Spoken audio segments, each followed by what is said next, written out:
நினைவாகவே மாறும்.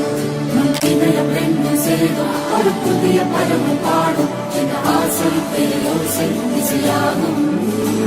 இந்த திருமண கொண்டாட்டம் நம் குடும்ப ஆர்ப்பாட்டம். என் உலகத்தையோ